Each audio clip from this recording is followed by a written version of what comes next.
Hey, how's everyone doing so far?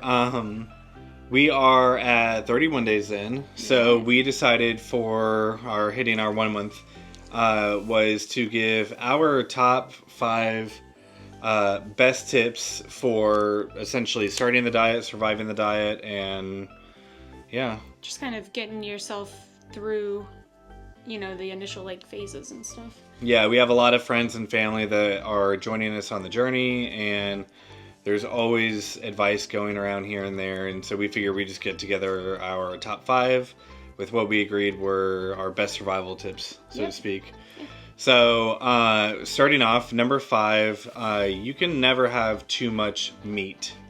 And what I mean by that is on hand. So when we first started the diet, we actually got rid of everything in the house. That should be a tip. Sorry, another tip. Get rid of everything. But go ahead. Yeah, bonus tip. Surprise. Get rid of everything. So we got rid of everything in the house, all of our processed food, literally cleared out and emptied the fridge, and literally just went to the store and bought meat. And we found out quickly that you cannot have too much meat on hand because we literally bought, I think, 2 packs of bacon, which the sugar-free bacons come with 10 strips in a pack. So with the 2 packs of bacon, that lasted us 2 days, and we were like, cool, we're gonna have to go to the store every day, every other day. So yeah, you can never have too much meat. Load your freezer up with just stuff, because you're gonna get to a point to where you come home from work and you're like, cool, I have nothing to eat, and then you're gonna make bad choices. So so 1, not having the bad choices around, and 2, be sure that you have enough extra meat and stuff on hand, because it comes in handy. So number 4, don't be scared to try new things. So we've been fortunate enough, at least with Butcher Box, or even just going to the butcher at Whole Foods, getting cleaner meats, trying new things. We never really, we did eat out a lot before, and also when we did eat at home, we ate a lot of convenience food a lot of times, things that were pretty easy to cook. So we didn't have a lot of experience with venturing out and cooking, different cuts of meat. We didn't really know anything about the different cuts or different ways to cook them. We're creatures of habit. So, we've, tried things here and there that I'm sure you guys have seen either have or have not worked out super well. And I mean, that's fine. But now we know kind of what to look for, no matter what store we're at, we know hey, this is the cut I like. I know how to cook it. So yeah, it's nice to venture out a little bit and see. Yeah. Get some variety. Yeah. So for number 3, this kind of goes hand in hand with number 4, is, for us at least, bacon and beef is a lifesaver. Ground beef, yeah. If we try a cut of meat and it's not something we like, which happens, having something fast and easy like bacon or beef to do a burger patty or just ground beef, or just throw on a couple strips of bacon, those are fast. They take 5 minutes. So as long as they're unthawed, they take 5 minutes. So having those on hand, at least for us, is crucial. I mean, trying something out, she doesn't like a cut. Maybe I like it, she doesn't. She just goes and makes 3 strips of bacon or a burger patty. And both of them are pretty high fat too. So I mean, it's gonna satiate your hunger, but then also you're getting that energy that you need. Exactly. And so this goes into tip number 2 now. So don't be afraid of repetitiveness. Being creatures of habit, we've kind of learned and gotten to the point now, 30 days in, that we're literally just doing or eating the meal to essentially satiate our hunger and move on to the next, move on with our day. So don't be scared of, if you like something, stick to it, like beef or bacon. A lot of people, ask the question, don't you get bored eating the same things every day? But I think that's kind of the difference in mindset is, if you are getting bored by eating the same thing every day, then you're looking for entertainment from your food, or you're looking for, to comfort yourself or cover up an emotion or something. You're looking to get something from food that really isn't food's initial purpose. That's not what food is for. So I mean, obviously, we're human. We've also been in situations to where we're sad, so we want to like get something good to eat.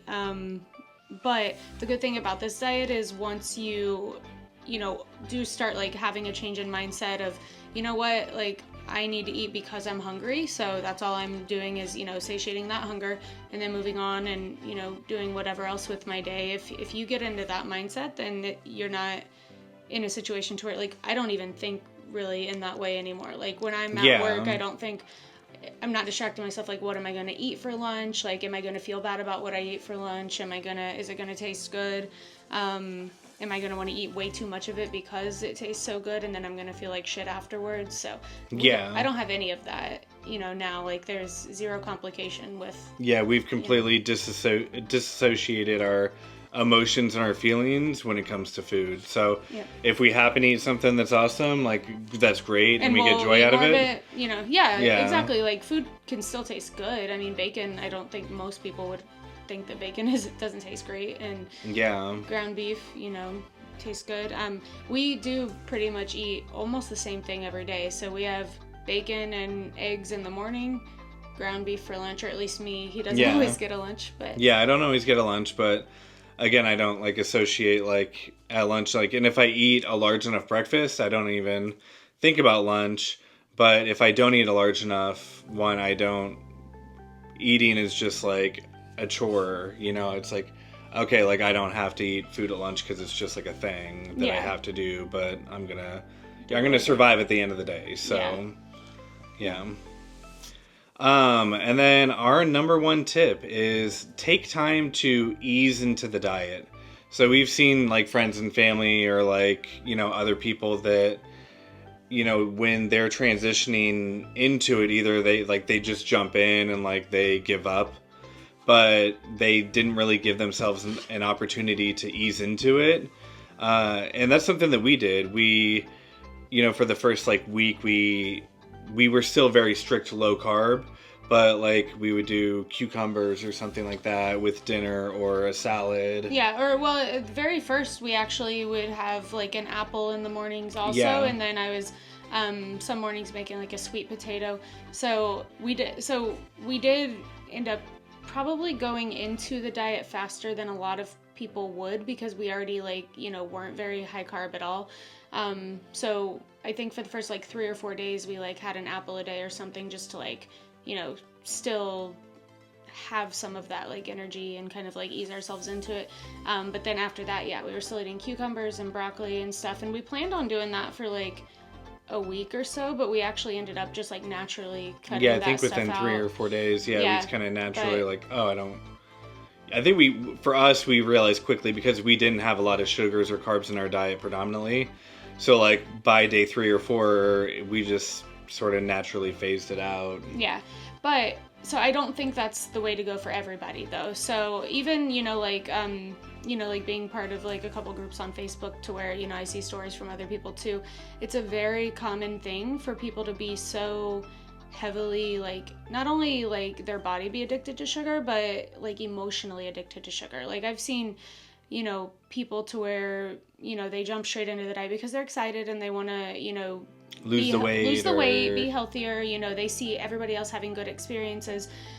And when you jump straight into the diet, going from, drinking, 5 cans of soda a day, eating candy, different things like that, a lot of things are going to happen. So your body is going to go through shock. Like you're going to obviously have a lot of like withdrawal symptoms.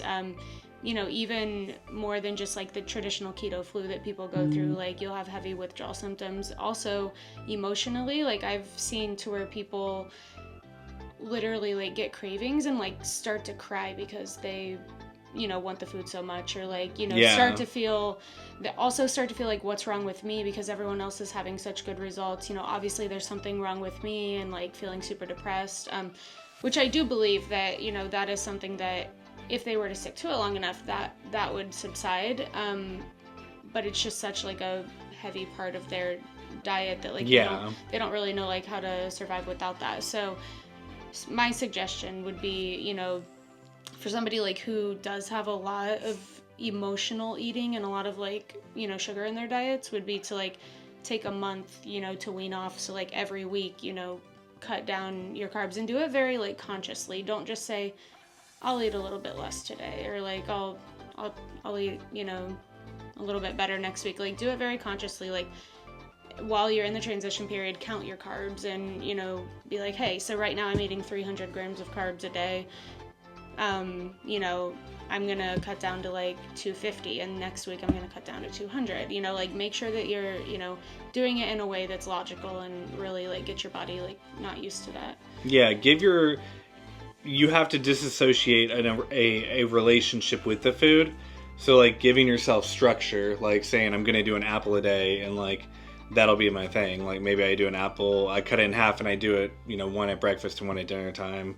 But like allowing yourself structure and not giving yourself wiggle room to like, because you're gonna make a bad decision if you give yourself the chance to decide emotionally if it's what's good for you or not. Like, you're gonna make the wrong choice. I always think of that like How I Met Your Mother episode where Lily is pregnant and she's going to the doctor, and it's an international doctor for whatever reason, but she's going to the doctor and she's asking advice like, oh, like, can I do this? And the doctor's like, well, just a little bit.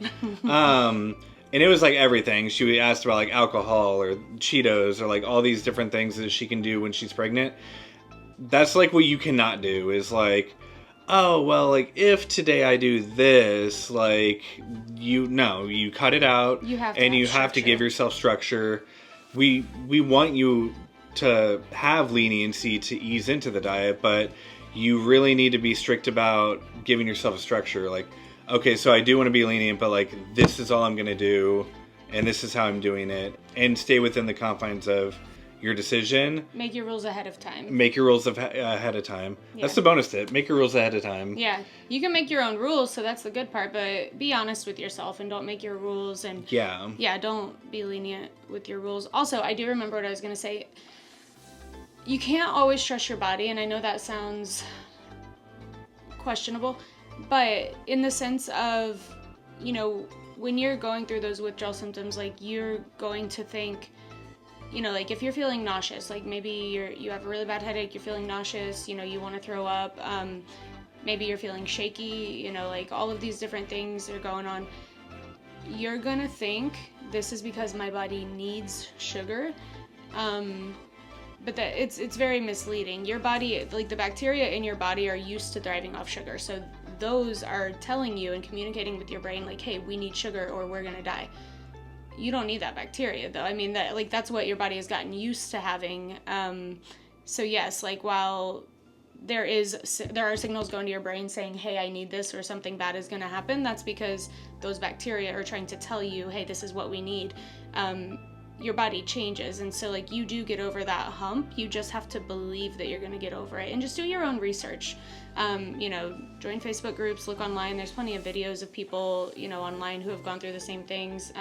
Just trust that this many people wouldn't be saying, hey, this happened to me too and I got over it, if it wasn't true. Like, right, there wouldn't be as many successful, you know, stories out of this diet if like everybody went through the same thing. And just as much as you think that this may be singular to you, somebody else has gone through it. It's not you. Like, you know, so you can do it. You can get over the hump. So for us, this was our top 5 list with what helped us get through our first month. And, you know, hopefully you guys can find some help in the list. So don't forget to like and subscribe, and ask us a comment if you guys have a question.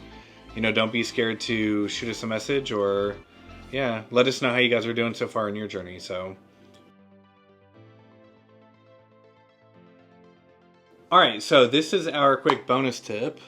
So make sure that you give yourself a goal of how long that you're going to do it. So, and just like we talked about, you know, with like kind of being strict with your rules, like, stick with it. So we talked about, you know, like, transitioning into the diet, but once you are at the point to where you have transitioned to 0 carbs and, okay, day 1 you're starting, give yourself a 30-day goal. I think that 30 days is long enough for you to, obviously, if you're going to have any type of like withdrawal symptoms or keto flu type symptoms, you're going to get over that. So within the first, you know, week or 2 probably.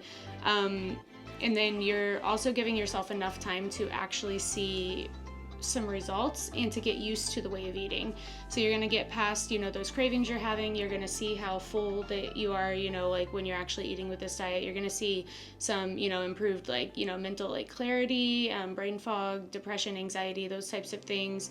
It's obviously not going to, you know, be to the point to where, like, you're just cured of any ailments you have, but it is going to be long enough to where you're able to create a healthy habit and then also see some results to see if you want to keep moving forward. So give yourself a strict 30 days. Do not, you know, cheat during that time.